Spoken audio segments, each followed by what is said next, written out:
अस्सलाम वालेकुम, welcome to मारियाज़ kitchen. Maria की किचन में आप सबको खुशामदीद। आज मैं बना रही हूँ बहुत मज़ेदार, बहुत ही डिलीशियस गोभी गोश्त, जो बहुत मज़े का बनता है और खाने में बहुत ही अच्छा लगता है और मोस्टली लोगों का तो ये मोस्ट फेवरेट होता है। तो चलिए किचन में चलते हैं और देखते हैं कि मैंने इसको कैसे बनाया है और आप लोगों को ये रेसिपी कितनी अच्छी लगती है। तो चलिए जल्दी से किचन में चलते हैं और देखते हैं इसको बनाने के लिए हमें क्या क्या चाहिए और ये कैसे बनेगा। तो सबसे पहले हम ले लेंगे कढ़ाई के अंदर ऑयल ले रही हूँ मैं 1 कप। आप अपनी ज़रूरत के मुताबिक यूज़ कर सकते हैं। गोभी की जो सब्ज़ी है, मोस्टली जो भुनी हुई सब्ज़ियाँ होती हैं, गोभी, शलजम, इन सब्ज़ियों के अंदर घी और ऑयल की जो क्वांटिटी है वो ज़्यादा अच्छी लगती है। तो मेरे पास जो गोश्त है वो है बीफ फैट वाला। तो अगर आप लोग इसको चिकन के साथ बना रहे हैं तो आपने इसके अंदर ऑयल या घी जो भी यूज़ कर रहे हैं वो 1 कप से ज़्यादा यूज़ करना है।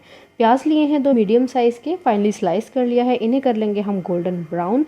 गोल्डन ब्राउन होने तक हम प्याज को अच्छा सा फ्राई कर लेते हैं। तो देखिए माशाल्लाह अल्हम्दुलिल्लाह हमारा प्याज जो है गोल्डन हो चुका है, कहीं से बहुत ज़्यादा डार्क है और बिल्कुल पिंकिश सा है, ऐसा ही हमें चाहिए था। अदरक लहसुन का पेस्ट लिया है 1 टेबलस्पून। साथ ही मैं इसके अंदर डाल रही हूँ 2 मीडियम साइज़ के टमाटोज़, जिनको मैंने फाइनली स्लाइस कर लिया हुआ है और इसको अब हम टमाटो सॉफ्ट होने तक पका लेंगे। टमाटोज़ हमारे जो हैं वो सॉफ्ट हो चुके हैं, आप देख सकते हैं अनियन के अंदर पानी नज़र आ रहा है, वो टमाटोज़ का पानी है। तो अभी हम डालते हैं सूखे मसाले। Red chilli powder 1 tablespoon, salt है हमारे पास 1 टीस्पून, टर्मरिक पाउडर लेंगे 1/2 टीस्पून, नमक और मिर्च आप अपने टेस्ट के मुताबिक कम या ज़्यादा कर सकते हैं। थोड़ी सी हम लेंगे क्रश्ड पेपरिका यानी कि कश्मीरी लाल मिर्च, कुछ खड़े गरम मसाले, ज़ीरा 1/2 टीस्पून, 3 से 4 काली मिर्चें और 3 से 4 लौंगे। और मसाले को हम भून लेंगे बहुत ज़बरदस्त सा, मज़ेदार सा, कि हमारा जो मसाला जो है वो बहुत ज़बरदस्त सा भून जाए। फिर इसके अंदर हम ऐड करेंगे अपना मीट। तो तब तक हम इसको बहुत अच्छा सा भून लेते हैं ताकि इसकी कच्ची स्मेल ख़त्म हो जाए। तो फाइनली मसाला हमारा बहुत अच्छा सा भून चुका है। तो अभी इसके अंदर हम ऐड कर देंगे अपना बॉयल किया हुआ गोश्त।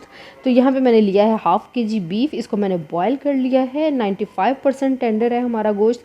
तो इसको हम भून लेंगे मसाले के साथ बहुत अच्छा सा, ज़बरदस्त सा। आप लोग चाहें तो इसके अंदर चिकन यूज़ कर लें, मटन यूज़ कर लें, बहुत ही मज़ेदार ये बनेगा, बहुत ही डिलीशियस जो है गोभी गोश्त बन के तैयार होगा।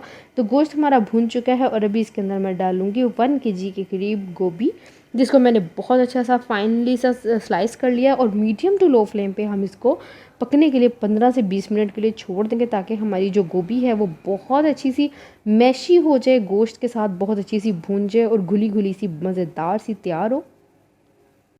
तो यहाँ पे देखें गोभी हमारी जो सी है मसाले और गोश्त के साथ बहुत अच्छी सी भून चुकी है, बहुत ज़बरदस्ती भून चुकी है। और अभी इसको हम जो है कवर करके इसके अंदर स्टॉक डालेंगे, जो हमने अपना गोश्त बॉयल किया है उसकी यखनी डालेंगे और कवर करके 15 से 20 मिनट के लिए मीडियम टू लो फ्लेम पे पकने देंगे।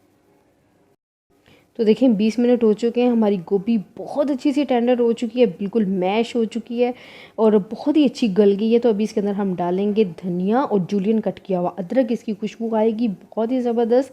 हम इसको दम पे रखेंगे 10 से 15 मिनट के लिए और बहुत ही मज़ेदार इसमें खुशबू आएगी। साथ इसमें ऐड करते हैं ब्लैक पेपर।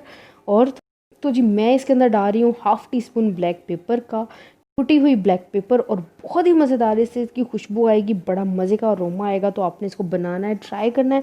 आपको रेसिपी पसंद आए तो आपने अपने चैनल को ज़रूर सपोर्ट करना है, लाइक शेयर और सब्सक्राइब करना बिल्कुल भी मत भूलना और मुझे दुआ में याद रखना। और साथ ही इसके अंदर मैंने डाल दिया है गरम मसाला पाउडर का। मिक्स करेंगे, 5 मिनट के लिए दम पे रखेंगे और फिर इसको एंजॉय करेंगे चपाती के साथ, नान के साथ। बनाइएगा, ट्राई कीजिएगा। रेसिपी अच्छी लगी तो चैनल को लाइक शेयर और सब्सक्राइब ज़रूर कीजिएगा। दुआ में याद रखिएगा। खुदा हाफिज़।